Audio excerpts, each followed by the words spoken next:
आरव एक साधारण परिवार से था, लेकिन उसके सपने बहुत बड़े थे। उसके पिता की एक छोटी सी दुकान थी जिससे घर का खर्च चलता था। आरव पढ़ाई में अच्छा था और इंजीनियर बनने का सपना देखता था। उसकी माँ हमेशा कहती थी, बेटा हालात चाहे जैसे भी हों, उम्मीद कभी मत छोड़ना। एक दिन अचानक उनकी जिंदगी बदल गई। बाजार में लगी आग ने कई दुकानों को अपनी चपेट में ले लिया। आरव के पिता की दुकान भी जलकर राख हो गई। घर की सारी बचत उसी दुकान में लगी थी। देखते ही देखते सब कुछ खत्म हो गया। घर में सन्नाटा छा गया। पिता उदास रहने लगे। माँ की आंखों में चिंता साफ दिखाई देती थी। आरव भी अंदर से टूट चुका था। उसे लगा जैसे उसके सपने भी राख हो गए हों। एक रात वह छत पर बैठा आसमान की तरफ देख रहा था। मन में सवाल थे, अब क्या होगा? क्या मेरा सपना अधूरा रह जाएगा?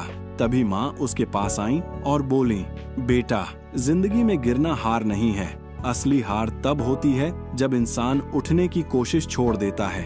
याद रखो, उम्मीद ही सबसे बड़ी ताकत है। माँ की बातों ने उसके अंदर नई ऊर्जा भर दी। अगले ही दिन उसने फैसला किया कि वह हालात से हार नहीं मानेगा। आरव ने पढ़ाई के साथ साथ छोटे बच्चों को ट्यूशन पढ़ाना शुरू कर दिया। वह सुबह जल्दी उठकर अखबार भी बांटता था। पिता ने भी हिम्मत जुटाई और एक छोटी सी ठेली से फिर से काम शुरू किया।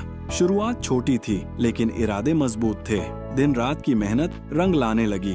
धीरे धीरे घर की हालत सुधरने लगी। आरव ने अपनी पढ़ाई जारी रखी और छात्रवृत्ति परीक्षा की तैयारी की। कई बार थकान होती, निराशा भी आती, लेकिन वह खुद से कहता, अगर उम्मीद जिंदा है तो सब संभव है। आखिरकार मेहनत रंग लाई। आरव ने छात्रवृत्ति परीक्षा में शानदार सफलता हासिल की। उसे एक अच्छे कॉलेज में दाखिला मिल गया। पिता की छोटी ठेली भी अब फिर से एक नई दुकान में बदल गई थी। सालों की मेहनत के बाद आरव एक सफल इंजीनियर बन गया। उसने सबसे पहले अपने पिता के लिए बड़ी दुकान खुलवाई और माँ के लिए एक सुंदर घर बनाया। एक दिन जब वह उसी छत पर खड़ा था जहां कभी वह निराश बैठा था, उसने मुस्कुराते हुए कहा, अगर उस दिन मैंने उम्मीद छोड़ दी होती तो आज यह दिन कभी नहीं आता।